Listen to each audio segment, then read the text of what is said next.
In the discussions previously done, we have mentioned the exponential and hyperbolic functions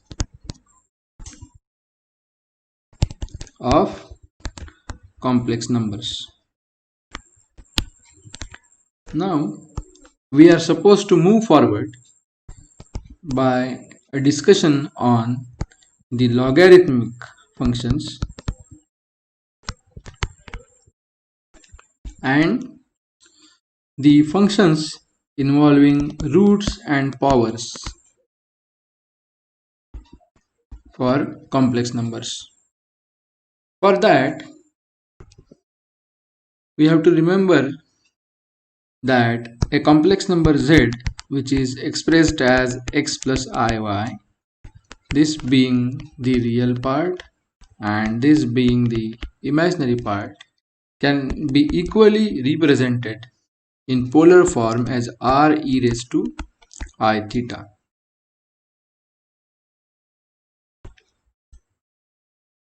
So, if we use this information, it is going to be handy when we are going to determine the logarithm of a complex number z.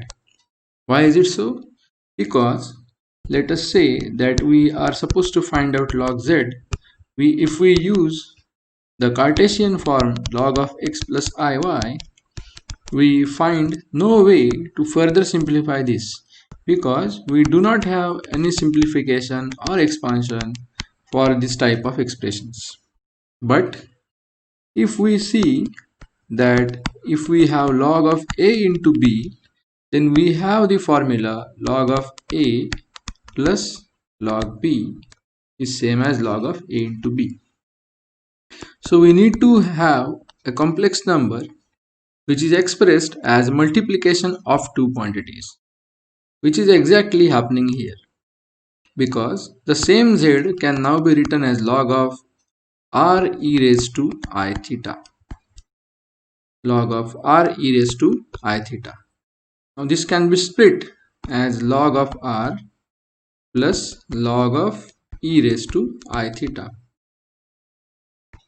We know that if we take log of a number, then the power sitting on the head of the number gets multiplied to the log of that number. So applying this formula here, we see that this is just log of r into I theta into log of e. And we further note that log of e is nothing but 1. So this just gives us an I theta term before the or after the positive sign. We must also remember that this r is just the root of x squared plus y squared. Note that both x and y are real, and as a result even r is a real number.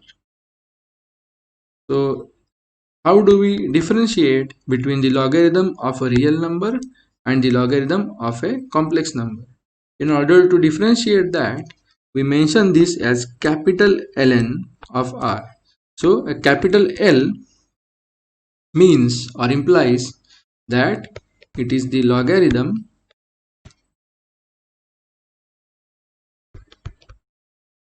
of a real number, whereas if we write it as log of z, it means that this log is taken for a complex number. This is just the difference in notations carried forward in order to differentiate between the logarithms of real number and complex number. So the essence of this discussion is that log of z, where z is a complex number usually expressed as x plus iy, is equal to log of r e raised to I theta, which is equal to log of r, which is a real quantity, plus I times theta. Now note, which we have already discussed, that suppose there is a complex number represented in a coordinate plane xy. The same theta can be visited by performing complete rotational cycle of angle 2 pi either in clockwise manner or in anti-clockwise manner. So plus or minus 2 pi to the same theta gives the same position again. So in fact this theta is not unique.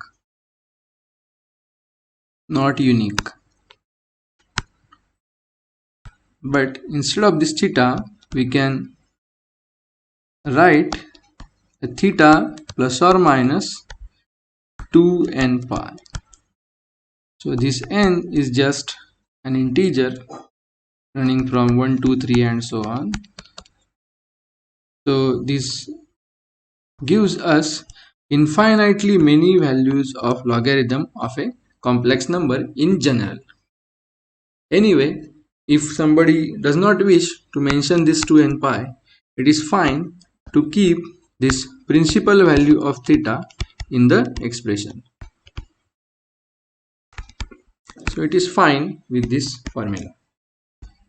So if now we are asked to find out the logarithm of a complex number, what do we have to do? That first convert it into polar form and then use this formula to get the required expression. As an exercise, let us try to find out the logarithm of 1 plus I. Logarithm of 1 plus I. So for that we use the Cartesian plot and compare this with x plus iy.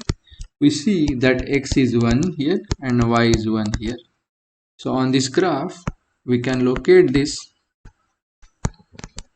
point 1 plus I at this particular position.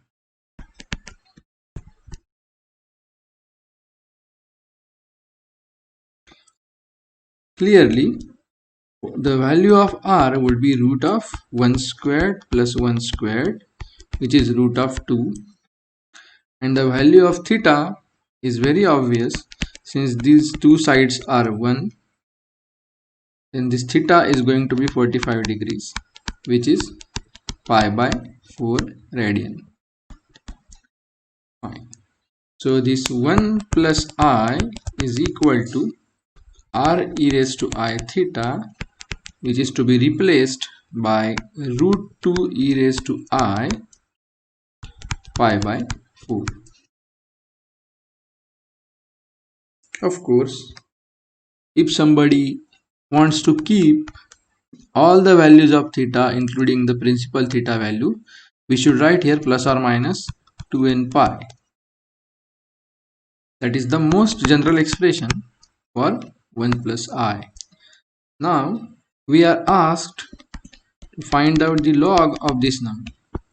So this is equal to log of root 2 into e raised to this entire thing, which is equal to log of root 2. Now remember, we are going to use a capital N because root 2 is a real number, plus, so this multiplication becomes an addition if we split the logarithm, in plus log of e raised to this thing. So log e is 1, so the power only remains I times pi by 4 plus or minus 2n pi.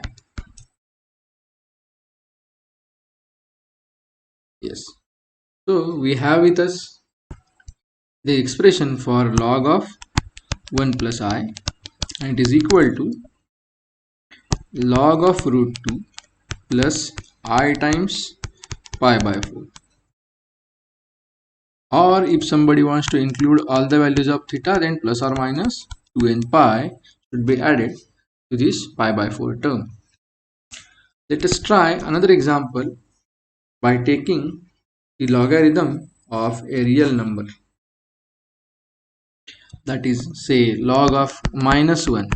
Now -1 is a real number, but remember, in the case of real numbers we cannot take the logarithm of negative numbers.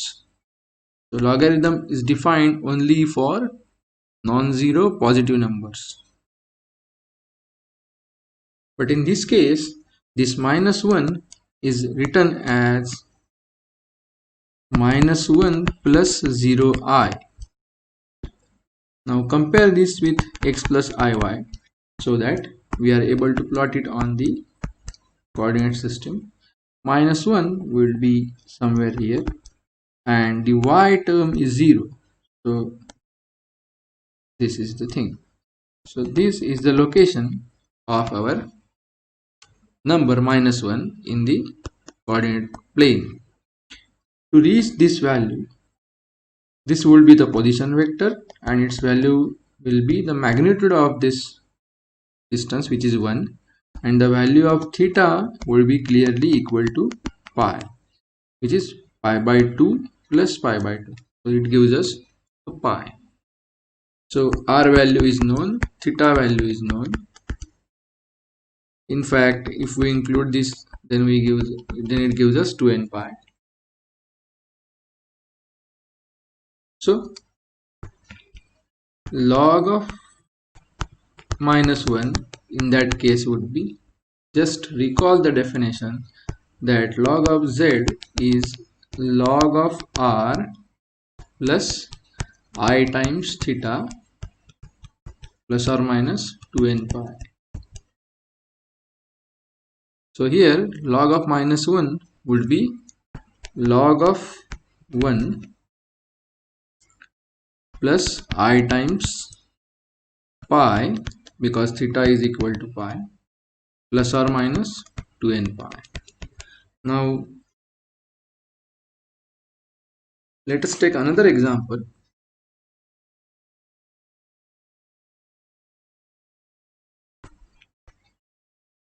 and find out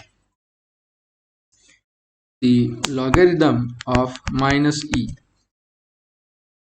Clearly, -e can also be plotted as -e and theta equal to pi, because -e is same as -e plus 0i, so that y value is 0 and x value is -e. Thus r is the root of -e squared plus 0 squared, which is e, and theta is pi.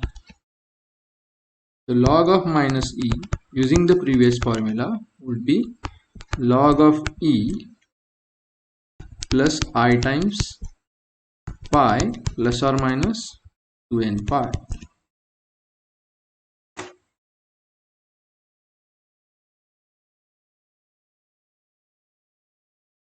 Note that log of e is 1. So this would be just 1 plus or plus I times pi plus or minus 2n pi. Let us clear this canvas and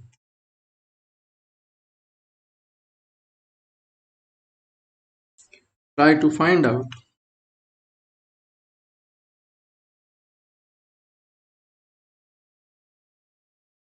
the logarithm of this complicated expression, say log of 1 plus I upon 1 minus I. Now this is to be done in two steps. This can be written as log of 1 plus I minus log of 1 minus I. This can be written because we know that log of a by b is equal to log a minus log b. Now this is to be solved separately and this is to be solved separately. This 1 plus I, if we compare with x plus iy, both x and y are 1.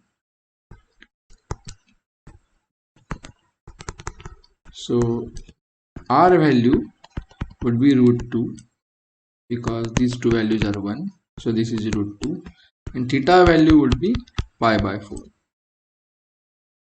Now the other term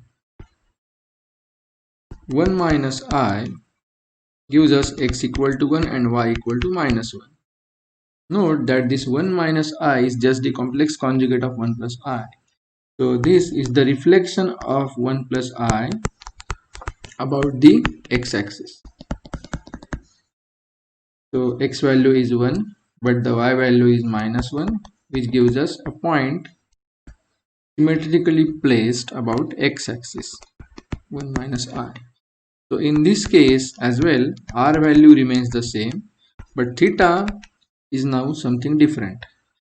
For 1 plus I, theta was just pi by 4. Now for 1 minus I, either theta can be expressed by mentioning this in anti-clockwise manner, or by this in clockwise manner. If anti-clockwise is taken as positive, clockwise should be taken as negative. So this theta is again pi by 4 but with a negative value. So here we take theta to be equal to minus pi by 4. So we have with us the r theta values of both the numbers. Substituting them gives log of root 2. For the first number, we are writing r and theta values log of root 2 plus I times pi by 4. Note that we are including here only the principal values of theta minus for the other number log of root 2 plus I times minus pi by 4. If we solve this, these terms are going to get cancelled. This minus becomes plus. So we have with us 2 times I pi by 4, which is I times pi by 2. I times pi by 2. Yes, this is the answer.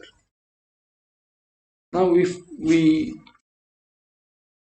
wish to discuss about the roots involving complex numbers or powers involving complex numbers. Root and power is always written in a general form as a raised to b. So b is the power. If b is greater than 1, we call it as a power. If b is smaller than 1, we call it as a root. So for an example, 2 raised to 3 gives us 8. So 3 is called as the power of 2, and 2 raised to 1 by 2, which is the square root of 2, gives us 1.414. So this is called as the root of the number 2. But in this case, we are going to discuss this in general because these a and b, which are the base and power, are in general complex. So in order to solve these, what we should do is that we have to construct a formula. So suppose we have a raised to b and then we take log of a raised to b. Then this means it is equal to b times log a. Now if we shift this log to the right hand side, we get a raised to b equal to e raised to b log a. How is it done? Note that if we say that log of x equal to y, this implies x equal to e raised to y. So if the logarithm is shifted on the other side, it becomes a base e, on the head of which we have to keep the number y. So similarly here if logarithm of a raised to b is taken, this b gets multiplied to the term log a, and this log when shifted on the right hand side gives us e raised to b log a. So we have it as a formula which gives us a raised to b equal to e raised to b log a.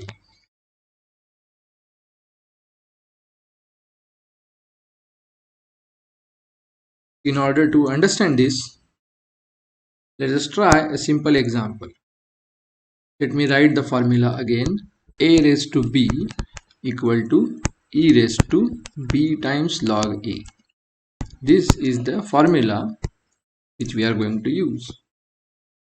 So suppose we are asked to find out the value of square root of I. Note that square root of I is I raised to 1 by 2. Now if we look at this formula, in our case A is equivalent to I and B is equivalent to 1 half. So I raised to 1 by 2 will be equal to e raised to b, that is 1 by 2, times log a, which is log of I. So this is equal to e raised to 1 by 2. Now in order to solve this, we have to see that log I is equivalent to log of z e raised to I theta, where z and theta values are to be determined using the previous technique. So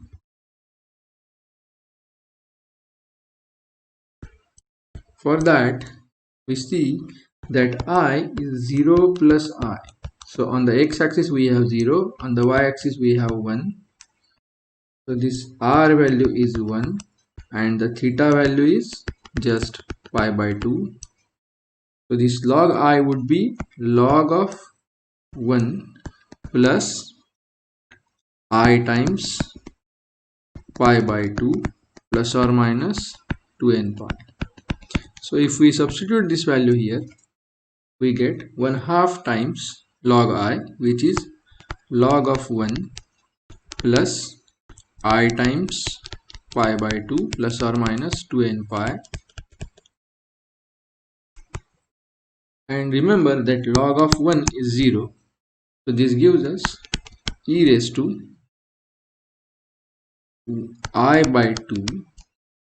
Now multiply this half to this term, pi by 2 plus or minus 2n pi, which is e raised to I pi by 4 plus or minus I n pi.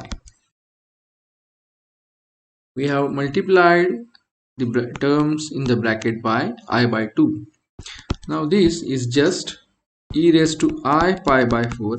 If we split the bases, we get e raised to I pi by 4 into e raised to plus or minus I n pi.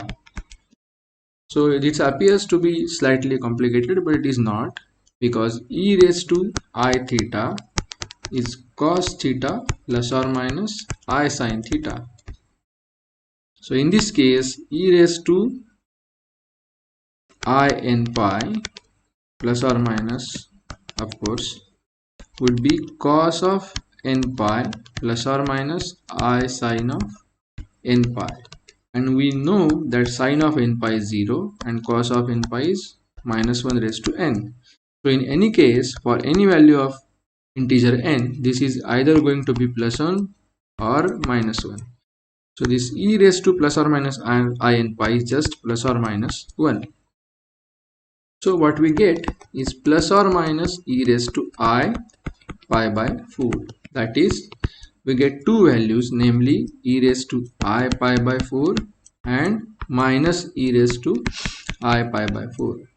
Do we justify this result? Yes, because what we were asked is to find out the square root of I. Yes, so these two values are the square root of I, and since it is a square root, it must have got two possible roots which we have derived.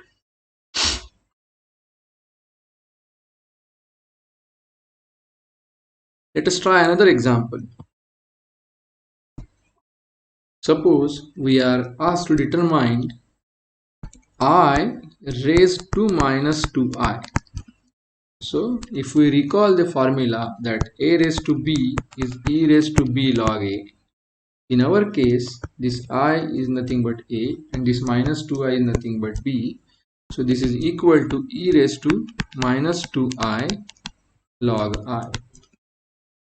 Again we see that this is e raised to minus 2I, and for log I we have already derived that log I is log 1 plus I times pi by 2 plus or minus 2n pi,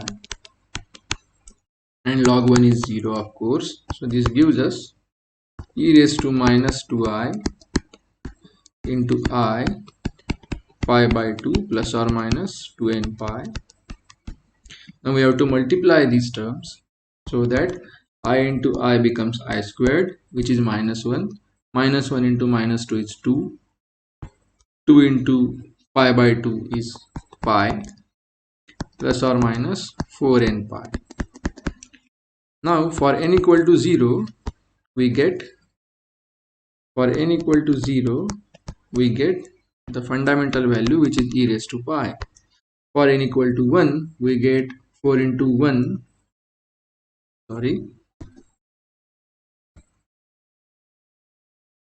for n equal to 1 we get 4 into 1, which is 4 pi plus pi, which is e raised to 5 pi. For n equal to 2 we get 4 into 2 8 plus 1, which is e raised to 9 pi.